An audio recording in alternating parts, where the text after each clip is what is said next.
Assalamualaikum warahmatullahi wabarakatuh.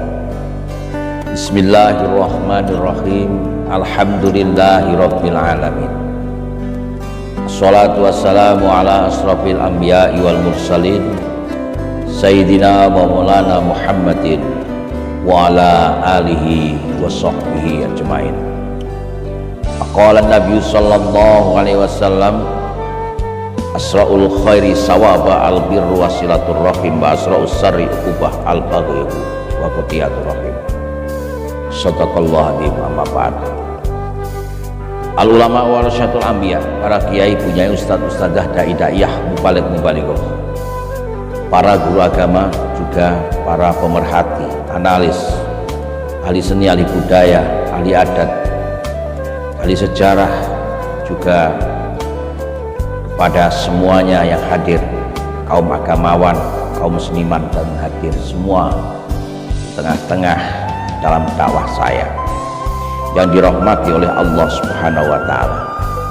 Pertama, mari kita panjatkan puji syukur kehadirat Allah Subhanahu wa Ta'ala, karena pada kesempatan kali ini alhamdulillah kita dapat bermuajah, dapat berkumpul di sini majelis dakwah dalam rangka kita menyambung silaturahim sesama muslim dan sesama bani, maupun menyambung dengan muslim yang lain dalam arti hablum minan nas. Amin Allahumma amin.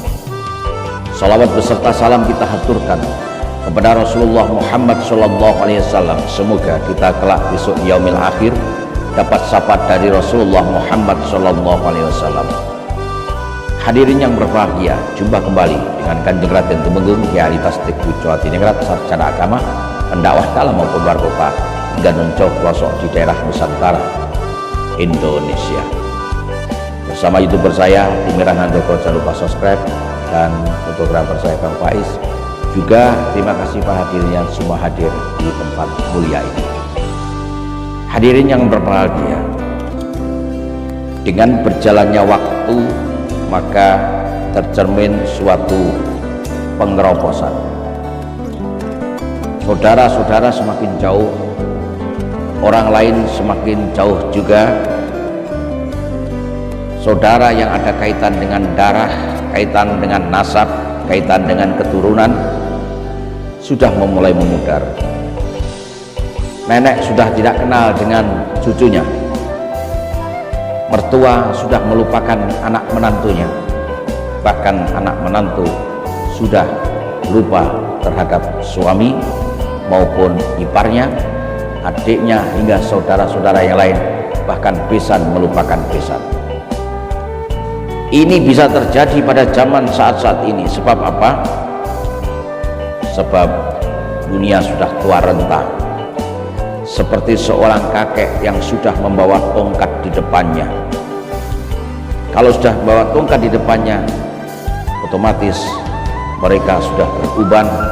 Tanda-tanda pulang ke rahmat Allah sudah ada tanda-tandanya. Kalau dunia sudah tua, perkembangan manusia sudah ada perubahan, maka terjadi reboisasi. Hutan sudah tidak ada, yang ada adalah erosi di dalam hati sanubari. Pengeroposan perasaan. Anak muda sudah tidak mau hormat terhadap orang tua sudah tidak mau mengenal anak muda, orang tua dengan orang tua sudah saling tidak menghormati, bahkan saling terjadi pertengkaran dan percekcokan. Anak dengan anak beda pendapat, yang akhirnya terjadi permusuhan. Gara-gara warisan menimbulkan jauh dari saudara.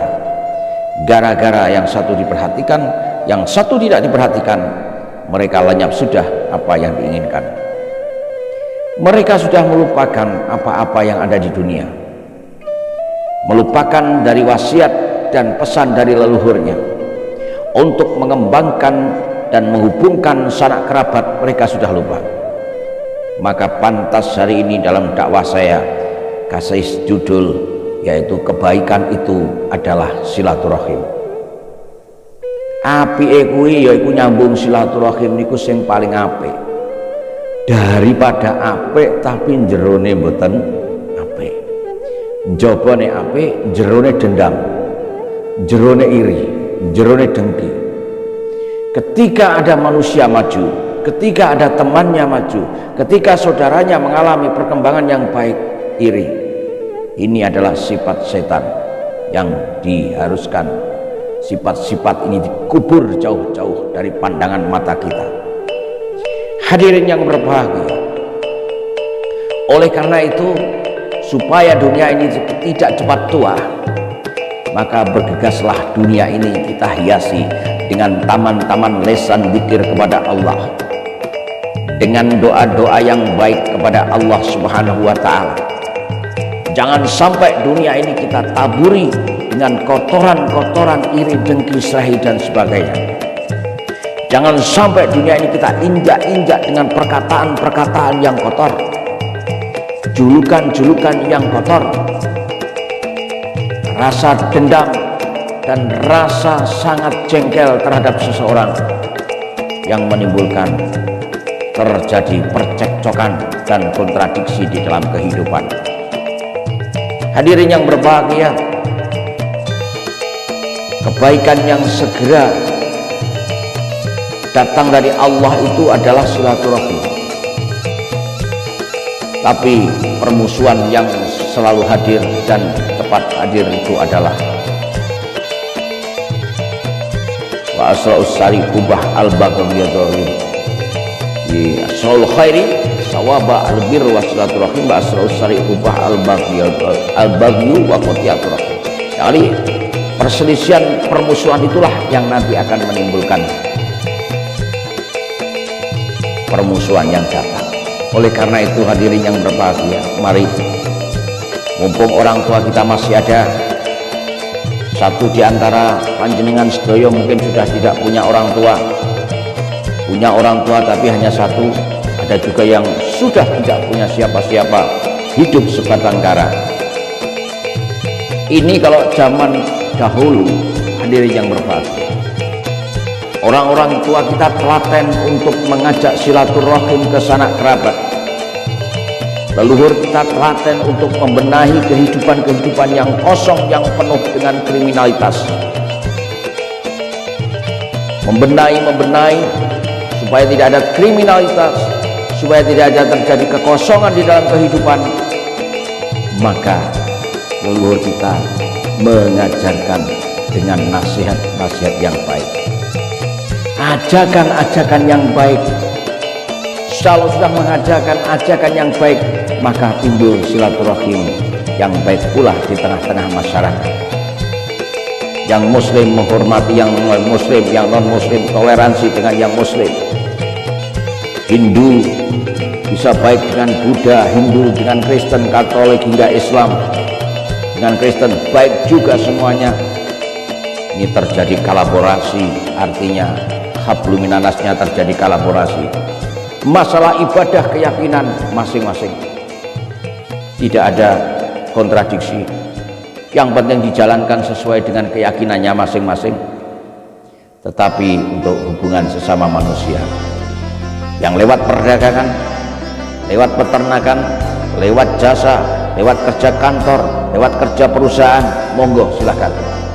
Tetapi ingat, silaturahim itu mempunyai manfaat 5.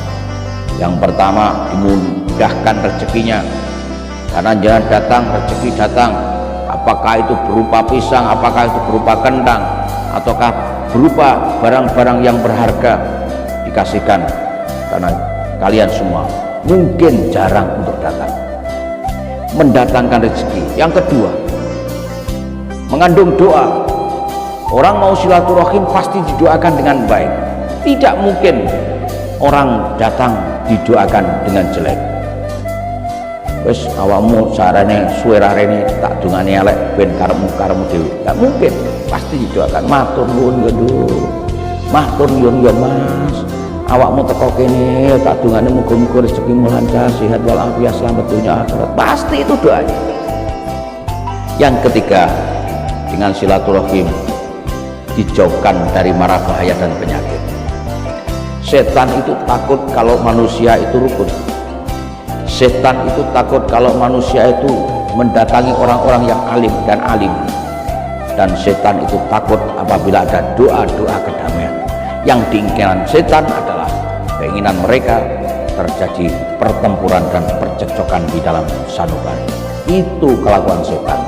Maka kalau kita ingin damai, itu berarti bukan kelakuan setan, tapi kalau setan itu sukanya adalah mengompor-ngompori dalam kehidupan, sifat iri dengki dan sebagainya termaktub di dalam jiwanya. Yang keempat, dengan adanya silaturahim, maka keakraban di dalam persaudaraan semakin akrab, utuh, lestari selama-lamanya. Dulur ketemu dulur, akhiripun saged sinambung. Dengan adanya sinambung, maka kekal abadi pas duluranipun. Anake Pak Di, anake Pak Le, anake pamane, anake budene, anak misanan, anak itu semua, leluhur itu semua ketemu di dalam satu wadah. Kalau di Islam ada istilah dani, khol biasanya acaranya. Ini terjadi pemupukan. Dan yang keempat adalah kolaborasi doa mendoakan, dan yang kelima itu tadi adalah saling meluruskan, saling menyambung kepada anak cucu kita sehingga didoakan panjang umur. Amin ya rabbal alamin. Hadirin yang berbahagia, semoga dalam dakwah menyambung silaturahim, menjadikan kebaikan itu adalah menyambung silaturahim, kejelekan itu adalah memutuskan silaturahim. Dengan silaturahim, insya Allah tidak hanya bulan Syawal saja, kalau kita saat-saat tepat waktu, kekosongan waktu, mari kita gunakan untuk bersilaturahim kepada sanak famili dan hadetolan, bahkan kepada sahabat karib dan sebagainya. Insya Allah ada berkahnya. Mari kita membaca sholawat bersama-sama. Semoga kita besok dicintai Rasulullah Muhammad SAW, dapat poin syafaat dari beliau Kanjeng Nabi Muhammad Sallallahu Alaihi Wasallam. Allahumma sholli wa sallim ala sayyidina wa maulana Muhammadin adada ma fi ilmillahi salatan daimatan bidawami mulkillahi. Abu Bakar sahabat Nabi, Umar, Utsman, Sayyidina Ali, panutan kita Gusti Kanjeng Nabi. Allah Pangeran kang Maha Suci, sareng monggo Allahumma sholli ala Muhammad ya Rabbi sholli alaihi wasallim. Terima kasih. Insyaallah kita jumpa lagi pada waktu dan kesempatan yang sama dengan Kanjeng Raden Tumenggung di Aditas di Jawa Tiningrat sarjana agama pendakwah dalam maupun luar kota hingga nuncau pelosok daerah di Nusantara dari Jambiwangi, Tawangerjo, Wonodadi, Kabupaten Blitar. Sekali merdeka tetap merdeka. Assalamualaikum warahmatullahi wabarakatuh.